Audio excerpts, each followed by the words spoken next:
পরিস্থিতি ক্রমেই জটিল হচ্ছে আন্তর্জাতিক ক্রিকেটে। এখন আর এটা শুধু ভারত পাকিস্তান ম্যাচের প্রশ্ন নয়, এটা হয়ে উঠছে আইসিসির ভবিষ্যৎ, বিশ্বকাপের অর্থনীতি এবং ক্রিকেট রাজনীতির বড় সংকট। পাকিস্তান স্পষ্ট করে দিয়েছে, বিশ্বকাপে তারা ভারতের বিপক্ষে 15 তারিখের ম্যাচ খেলবে না।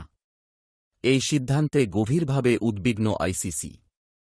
কারণ আইসিসির অভ্যন্তরীণ হিসাব অনুযায়ী ভারত পাকিস্তান ম্যাচ না হলে প্রায় 6,000 কোটি টাকার সমপরিমাণ ক্ষতির আশঙ্কা করা হচ্ছে।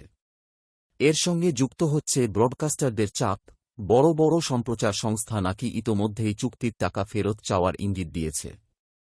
এই সংকট আরও গভীর হয়েছে কারণ এই বিশ্বকাপে বাংলাদেশকে ঘিরেও প্রত্যাশা পূরণ হয়নি। ফলে দক্ষিণ এশিয়ার বাজারে আগ্রহ কিছুটা কমেছে বলেই মনে করছেন সংশ্লিষ্টরা।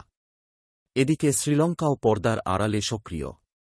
শ্রীলঙ্কা ক্রিকেট বোর্ড পাকিস্তানকে বোঝানোর চেষ্টা করছে, ভারত পাকিস্তান ম্যাচ না হলে পুরো টুর্নামেন্টের টিকিট বিক্রি, স্পন্সরশিপ এবং আয় মারাত্মকভাবে ক্ষতিগ্রস্ত হবে। এই উত্তেজনার মধ্যেই ছড়িয়ে পড়েছে আরও বড় গুঞ্জন। আন্তর্জাতিক ক্রিকেট মহলে আলোচনা চলছে, পাকিস্তান নাকি আইসিসির বিকল্প একটি আলাদা ক্রিকেট সংগঠন গঠনের কথা ভাবছে, যেখানে আইপিএলের চেয়েও বড় ম্যাচ, বড় ফ্র্যাঞ্চাইজি এবং ভিন্ন ধরনের শক্তির ভারসাম্য তৈরি করা হতে পারে। যদিও এ বিষয়ে আনুষ্ঠানিক নির্ভরযোগ্য সত্যতা নেই, তবুও আন্তর্জাতিক মিডিয়ার ভেতরে এই গুঞ্জন যথেষ্ট গুরুত্বের সঙ্গে দেখা হচ্ছে। এই প্রেক্ষাপটে বাংলাদেশও গুরুত্বপূর্ণ হয়ে উঠেছে।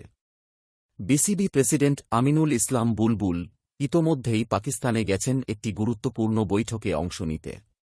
এই সফরকে কেবল দ্বিপাক্ষিক সফর নয়, বরং আঞ্চলিক ক্রিকেট রাজনীতির বড় সমীকরণের অংশ হিসেবেই দেখা হচ্ছে। একই সময়ে জানা যাচ্ছে, আজই আইসিসি ও পাকিস্তান এই ইস্যুতে জরুরি বৈঠকে বসতে যাচ্ছে।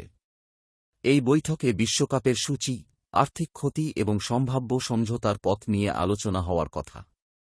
এখন প্রশ্ন একটাই, পাকিস্তান কি অবস্থান বদলাবে, নাকি আইসিসি বড় কোনো সিদ্ধান্তের পথে হাঁটবে? ক্রিকেট বিশ্ব তাকিয়ে আছে আজকের বৈঠকের দিকেই।